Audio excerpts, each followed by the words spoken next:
नमस्कार दोस्तों, त्रिशूल टीवी में आप सबका फिर से स्वागत है एक नई कड़ी के साथ, जिसमें आज मैं आपको भगवान श्री राम और उनके एक भक्त की कहानी बताऊंगी जो कि एक गिलहरी थी और उसने सेतु बंधन में अपना योगदान देकर प्रभु की भक्ति पाई थी।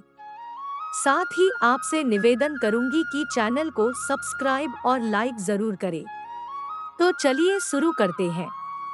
यह बात उस समय की है जब भगवान राम माता सीता को बचाने के लिए लंका जाना चाहते थे, परंतु समुद्र की वजह से लंका पर नहीं पहुंच पा रहे थे और उन्हें किसी भी प्रकार का कोई रास्ता नहीं सूझ रहा था।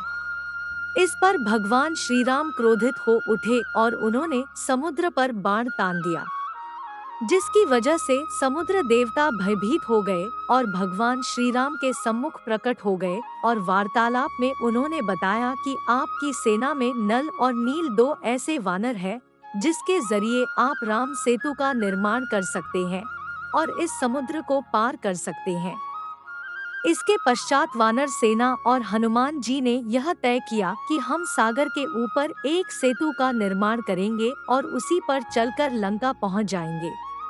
इसके पश्चात हर एक वानर ने पत्थर पर प्रभु श्री राम का नाम लिखना शुरू किया और नाम स्मरण करते हुए नल और नील ने पत्थर को सागर में डालना शुरू किया। जैसे ही प्रभु का नाम लिखकर पत्थर डालने लगे तो पत्थर भी पानी में तैरने लगे और कुछ ही दिनों में राम सेतु बनकर तैयार हो गया।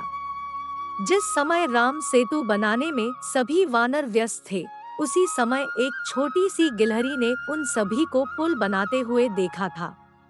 गिलहरी ने मन में सोचा कि प्रभु श्री राम तो साक्षात भगवान है, उनके लिए जब यह बंदर राम सेतु बना रहे हैं और भगवान राम की सेवा कर रहे हैं, तो मुझे भी सेवा में अपना योगदान देना चाहिए।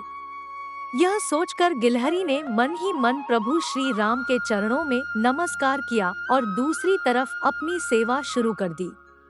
समुद्र तट के पास रेत का बहुत बड़ा ढेर था।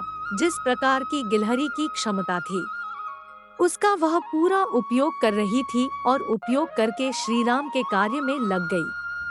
ऐसा देखकर वानरों को बहुत ही ज्यादा आश्चर्य हुआ। एक वानर ने गिलहरी से कहा, अरे तुम बहुत ही छोटी हो और एक एक कण रेत लाकर समुद्र में डाल रही हो, क्या तुम्हारे ऐसा करने से पुल का निर्माण हो जाएगा?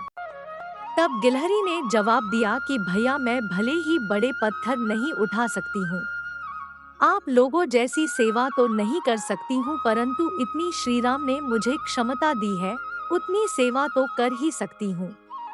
भले ही यह सेवा छोटी हो, परंतु श्री राम की सेवा तो हो ही रही है, इसीलिए आप मुझे यह सेवा करने दीजिए। ऐसा कहने के पश्चात गिलहरी दोबारा से रेत लेकर सागर में डालने की सेवा करने लगी। यह सेवा करते हुए गिलहरी बहुत ही ज्यादा थक गई थी, परंतु अपनी थकान की उसने परवाह नहीं की और बिना रुके सेवा करती ही रही। वह मन ही मन कह रही थी, आपको क्या पता, जब तक मेरे शरीर में प्राण है तब तक मैं प्रभु श्री राम की सेवा करती रहूंगी। इसके पश्चात जब वह दोबारा रेत लेकर समुद्र की ओर जाने लगी, तब किसी ने बहुत ही प्रेम से उसकी तरफ देखा। जी हाँ, वह श्री राम प्रभु ही थे। जैसे ही श्री राम ने गिलहरी को देखा, उन्होंने गिलहरी को अपने हाथों में उठा लिया। इसके पश्चात श्री राम ने अपने प्रेम से अपनी दाहिनी हाथ की उंगलियों से उसके सिर पर हाथ फेरते हुए गिलहरी से कहा, भले ही तुम छोटी हो, किंतु तुमने मेरी सेवा बहुत ही अच्छी की है, इसीलिए मैं तुमसे बहुत ही अधिक प्रसन्न हूँ। इतना सुनते ही गिलहरी भाव विभोर हो उठी। उस समय गिलहरी की पीठ पर भगवान की उंगलियों के निशान प्रकट हो गए थे, जिसकी वजह से आज तक गिलहरी की पीठ पर धारियों के निशान दिखाई देते हैं। वह प्रभु श्री राम की उंगलियों के ही निशान है।